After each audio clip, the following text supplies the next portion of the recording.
sur les primes de risque que les émetteurs doivent payer. C'est la chronique des taux ex post, c'est-à-dire qui regarde vers l'arrière.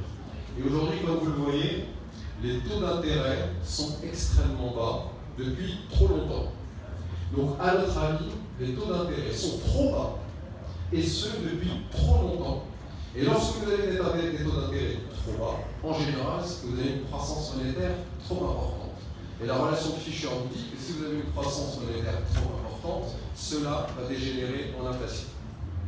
Le problème, c'est que l'inflation va voir. Donc vous avez d'un côté de l'équation de Fisher, MV égale PY. MV, c'est masse monétaire multipliée par vitesse de circulation de la monnaie, égale prix multiplié par production réelle. Si vous avez trop de masse monétaire, vous aurez de l'inflation. Sauf que l'inflation, on ne la voit pas. Alors elle est où cette inflation? Il faut bien la dénicher quelque part. Et nous autres, en tant que détectives, on s'est rendu compte que cette inflation, elle était levée, cachée, non pas dans l'économie réelle. La croissance monétaire ne finance pas l'économie réelle, mais elle finance l'économie nominale.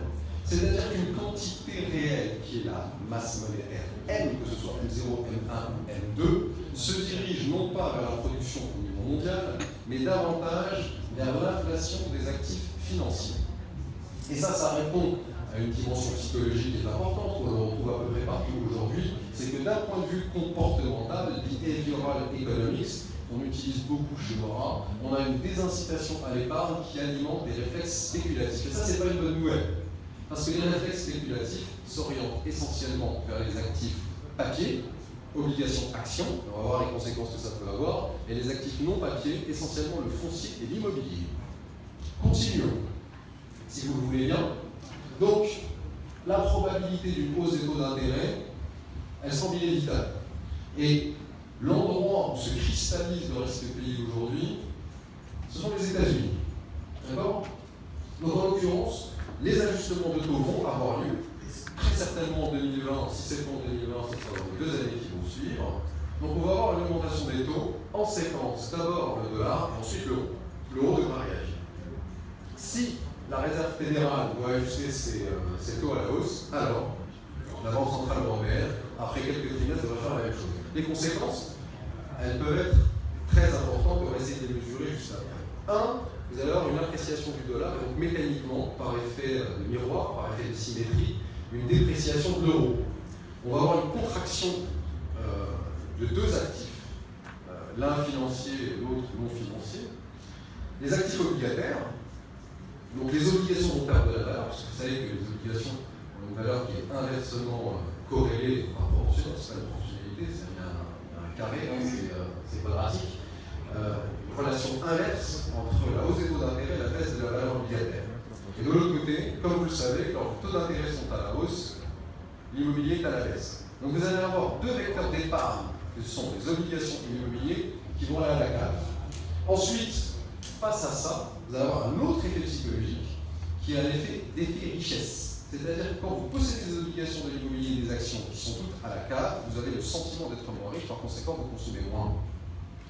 L'effet de contagion sur le marché action est immédiat, quasiment immédiat, si les taux d'intérêt sont à la hausse. Et enfin, vous allez avoir un renchérissement des valeurs refuges, et notamment l'or. Alors, hypothèse, comment fonctionne l'or? Slide d'après, s'il vous plaît. Et là, sans surprise, l'or explose. Alors, quand vous voyez une courbe comme ça, moi je suis analyste depuis 20 ans, mes gars qui sont analystes aussi chez Mora, ça fait un bon moment qu'ils roulent leur boss un peu partout, à analyser sur les deux choses. Quand vous voyez une courbe comme ça, il faut partir en courant. Alors, une courbe qui va à la hausse, c'est pas un problème en soi. Mais en général, une courbe haussière, elle a des périodes, des infrapériodes, d'un mois, 2 semaines, à la baisse, une correction, et puis vous avez des effets qu'on appelle d'overshoot à la Dornbush. Vous avez des effets de sur-hausse, et puis ensuite ça corrige. Et la tendance est haussière. Là, ce n'est pas une tendance haussière. Là, c'est ce qu'on appelle une hausse rapide et systématique du prix de l'or. Ça veut dire que quelque part, sur cette jolie planète, que l'on dit bleue, je la vois de plus en plus grise, sur cette planète, il y a des gens qui systématiquement achètent de l'or en grande quantité, à tel point que, après une phase d'encéphalogramme plat, vous avez une date, vous avez une hausse systématique. Ça rappelle quand même méchamment les ajustements de taux d'intérêt de M. Greenspan, quelque part en 2007, juste avant la crise des subprimes. D'accord? Donc ça, c'est systématique. Qui achète de l'or? Les banques centrales, en très grande quantité. Alors, vous allez voir le paradoxe tout à l'heure. L'origine, les États-Unis, la Chine et l'Union européenne. Ça veut dire que ces institutions d'émission monétaire, qui sont elles-mêmes à l'origine de la création de monnaie fiduciaire, sont en situation de défiance vis-à-vis de la création monétaire de leurs confrères. Je ne vais pas répéter cette phrase, elle est trop longue et je ne saurais pas faire, j'ai déjà oublié. Mais le concept général, c'est défiance vis-à-vis des devises. Les banques centrales n'ont pas confiance dans les devises qu'elles achètent. Elles ont peut-être un peu confiance dans les devises qu'elles émettent. En tout cas, espérons-le. Mais en tout cas, les réserves sous-jacentes deviennent de plus en plus basées sur l'or. La bataille monétaire n'est en fait que la traduction nominale d'une concurrence commerciale qui sévit entre les trois nouveaux empires, les États-Unis, la Chine et l'Europe, l'Europe dans une moindre mesure. Ce qui veut dire aussi autre chose, c'est que cette concurrence commerciale est elle-même la manifestation tangible, par le biais des agrégats N0, N1 et surtout N2, de la volonté de puissance bio-info-techno-industrielle des nouveaux empires. Alors ça, malheureusement, ça dépasse le cadre que tu m'as donné, cher Adama, c'est pas 2020, on parle pour l'Europe 2050, pour les États-Unis, l'horizon c'est plutôt 2070, et pour les Chinois c'est 2120. Donc c'est du très très très long terme. Mais en l'occurrence, ces manifestations se voient déjà aujourd'hui, une courbe comme ça, c'est flippant. On continue. Alors, si la liquidité banque centrale devient plus rare, elle deviendra plus rare. Le quantitative easing va se finir. C'est juste une question de temps. Et si les taux directeurs sont à la hausse, qui n'est rien d'autre que la manifestation nominale d'une plus grande rareté de la liquidité, alors il est probable que les banques, on parlait tout à l'heure, j'ai écouté avec beaucoup d'intérêt les différents panels, il est probable que les banques réagissent. Comment elles vont réagir? C'est ce qu'on appelle l'effet accélérateur de Minsky. Et l'effet accélérateur de Minsky dit la chose suivante. Dit que les banques sont celles qui créent de la monnaie. Les banques centrales autorisent la création monétaire. Les vrais créateurs de monnaie sont les banques. Et elles ont tendance à créer d'autant plus de monnaie que la banque centrale l'autorise. Si la banque centrale réduit sa création monétaire, les banques vont accompagner ce mouvement par un effet procyclique. Donc il y en aura encore moins. Et les taux finaux qui vont être payés par les clients seront plus élevés, beaucoup plus élevés que les taux directeurs. Ce qui veut dire quoi? C'est-à-dire que les taux d'intérêt vont devenir de plus en plus élevés à mesure que l'incertitude augmente et que la liquidité disparaît. Ce n'est pas une bonne nouvelle. Les conséquences, des carnets de commandes beaucoup plus difficiles à honorer, déjà à remplir, ensuite à honorer, parce qu'il y aura moins de financement court terme, beaucoup moins de trade finance. 2, des décisions d'embauche qui seront reportées. 3, des salaires en berne, donc moins d'emplois, moins de croissance salariale, c'est moins de consommation. Et enfin, une consommation qui est elle-même affaiblie par quoi? Par l'épargne de précaution. Et là, le risque pays vient d'où? Il vient essentiellement de l'Europe, qui, parmi les grands empires, est celui qui souffre le plus. On va vous faire la démonstration de la souffrance de l'Europe en ce moment. Il suffit d'allumer la télévision et de regarder les habits jaunes d'un certain nombre de populations. On continue. Alors, vous allez me dire, ça c'est très bien, ça c'est le côté consommateur à la fin, celui qui bénéficie à la fois des taux, de la monnaie et de la consommation. Qu'en est-il des acheteurs industriels? C'est-à-dire ceux-là même qui, dans les grandes entreprises, les PME, les petites entreprises, achètent des biens et des services. Jamais au cours des 20 dernières années, l'indice des acheteurs industriels, Purchasing Manager Index, l'indice des acheteurs industriels n'a jamais été aussi bas et la séquence de décroissance de leurs sentiments n'a jamais été aussi flagrante. Ça veut dire que les industriels achètent de moins en moins bien et avec de moins en moins de confiance. Donc le prix des inputs et la quantité des inputs est de plus en plus scruté par les acheteurs industriels. On continue. La slide suivante est un peu plus précise, parce qu'elle nous donne la différence entre le sentiment des acheteurs dans les entreprises de services et les acheteurs industriels dans les entreprises de biens et services industriels. Les deux, c'est de l'industrie, l'un l'industrie des services, l'autre c'est de l'industrie lourde. Eh bien, vous voyez qu'à part un tout petit moment en 2017 où l'euphorie industrielle a été boostée par tout un tas d'événements, je vais y revenir, la soi-disant fin des crises des subprimes, les industriels sont passés très en deçà des services. Il y a encore quelques autres de services qui continuent d'avoir un petit peu d'optimisme, notamment les services dont on a parlé tout à l'heure, les fintech, tout ce qui est adossé à la technologie. Mais pour le reste, le sentiment est baissier, et notamment le plus baissier chez les industriels. Et vous voyez la ligne rouge, c'est la ligne de récession. C'est là où le PNB recule. On avance. Je ne veux pas être l'oiseau de mauvais augure, mais c'est pas terrible 2020. Alors, vous allez me dire, ouais, mais tout ça c'est lié à l'énergie. Eh bien, pas du tout.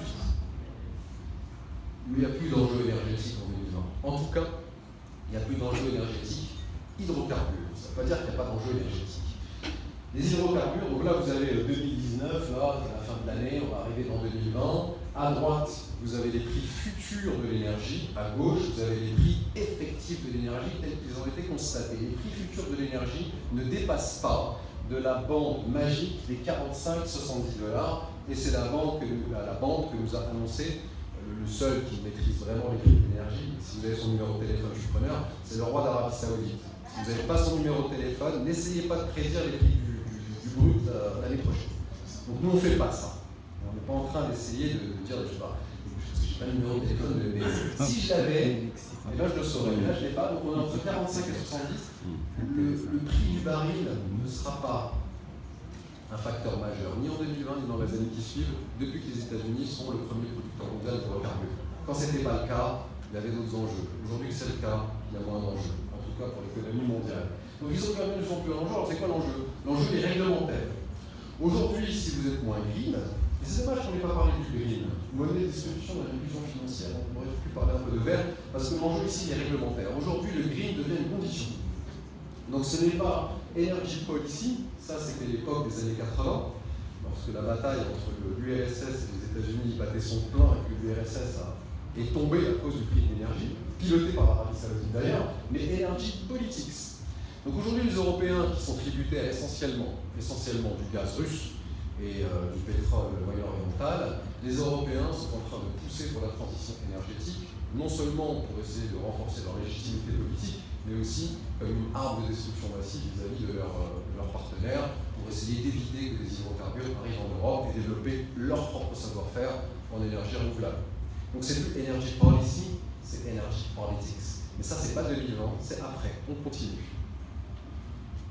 Alors, le cycle éco-socio-politique, et là, il se retrouve dans les taux d'intérêt. Et là, ce n'est pas de la politique monétaire, c'est les taux d'intérêt tels qu'ils sont répercutés par le marché. Et on fait une différence très simple. On fait une différence entre les taux longs et les taux courts. En principe, les taux longs sont supérieurs aux taux courts. C'est normal, la courbe des taux, elle est en général ascendante. Pourquoi? Plus vous regardez loin dans le futur, et plus il y a des risques. Et donc, plus vous demandez une prime de risque, et plus les taux augmentent. Le problème maintenant, c'est qu'on est en situation d'inversion de la courbe des taux. C'est-à-dire que les taux courts augmentent, mais le taux long n'augmente pas. Ça veut dire quoi, ça? Ça veut dire qu'on ne croit plus en l'avenir. Et quand vous voyez ici en gris, j'ai mis R, en gris, ce sont des bandes qui représentent des périodes de récession globale. Et les périodes blanches sont des périodes d'accroissement global. En général, comme vous le voyez, il y a une corrélation qui est quasiment de 100% entre l'inversion de la courbe des taux et une période de récession. C'est le cas depuis quasiment 40 ans. Donc aujourd'hui, on est en phase d'inversion de la courbe des taux. On n'est pas loin de l'équivalence, de l'égalité entre les taux courts et les taux longs. Si on passe en dessous, on est en récession. Est-ce qu'on passera en dessous en 2020? Est-ce qu'il y aura un rebond? Je ne crois pas en la génération spontanée. Donc je parie sur une récession d'au moins d'un des grands empires. La Chine, pas de récession, on parle peut-être d'un début de crise. L'Europe, on y est déjà. Et puis les États-Unis, on verra. Ça dépendra de l'impeachment. On continue? Alors, vous allez me dire, c'est très bien tout ça, mais le risque payé, c'est d'abord la politique. Oui et non. En première analyse, disons que la politique, c'est 50% du risque payé. Alors, qu'en est-il des indices de géopolitique mondiale. Très bien. Alors, l'indice de géopolitique mondiale, aujourd'hui, là, on est à l'aube de 2020. Vous avez vu qu'il est en phase de croissance, là aussi, ça fait un peu flipper. Bon, il y a une petite partie de décroissance, parce qu'à un moment, ça s'est plutôt bien passé entre les trois géants. Ça se passe beaucoup moins bien maintenant, donc c'est reparti à la hausse. En valeur absolue, on est entre 170 et 200. C'est plus que la première guerre du Golfe, et c'est plus que la guerre Iran-Irak. Vous imaginez dans quel monde on vit? On est aujourd'hui dans la même perception du risque géopolitique mondial que la première guerre Iran-Irak de 90-91, Desert Storm. On continue. Alors avec tout ça, évidemment, vous n'allez pas y couper, on va avoir des cartes, c'est les 3 dernières slides, hein, je vous ai dit en 20 minutes, après j'arrête. 3 dernières slides. Le problème, il n'est pas dans l'intensification d'un type de risque dans une certaine zone. On a tendance à penser le risque pays comme un risque idiosyncratique, c'est-à-dire spécifique, très intense. Aujourd'hui, vous avez une réduction du niveau d'intensité du risque pays par zone spécifique, mais son élargissement, sa capillarisation dans le monde. On va faire un rapide tour du monde des risques géopolitiques en partant du continent américain vers l'Asie du Sud, l'Asie de l'Est. Dans les Caraïbes, vous avez des risques environnementaux extrêmement importants à cause du bouleversement climatique. Dans les pays d'Amérique latine, vous avez un risque social qui est aujourd'hui cristallisé dans 2 zones, l'Argentine et le Chili, mais qui commence par effet de capillarité à toucher les pays environnants. Je ne mets pas sur la carte le Venezuela, qui est très vraisemblablement le hotspot de l'année prochaine, notamment si le président Trump est en situation d'affaiblissement politique. Donc le Venezuela risque d'en prendre plein la tronche. On ne sait pas encore comment, mais on sait que ça va arriver. Alors de l'autre côté, chez nous, dans notre zone, vous avez 2 maillons faibles. Le maillon faible autour de la mer Rouge, où là vous avez des risques de violence politique avérés, et en situation, comme vous le savez, quand on est proche d'une résolution politique d'un conflit, ce que l'Arabie Saoudite semble vouloir émettre avec le Yémen, c'est là que vous avez une intensification de la violence physique. Vous risquez d'avoir une fièvre de la violence physique dans la péninsule arabique à un moment ou à un autre, avec des effets de débordement sur les parties, je dirais, limitrophes de la mer Rouge. En Europe, comme vous le savez, crise sociale, intellectuelle, psychologique majeure, donc on n'est pas encore complètement sorti eu égard à la flambée des populismes. On continue sur la droite du côté de la Chine. Le problème, ce n'est pas tellement la Chine, c'est la fonction de réaction des pays limitrophes face à l'hégémonisme chinois. Ça commence à faire un peu grincer des dents, notamment au Vietnam et au Laos. On continue. Alors chez nous en Afrique, comme vous le savez, on est un petit peu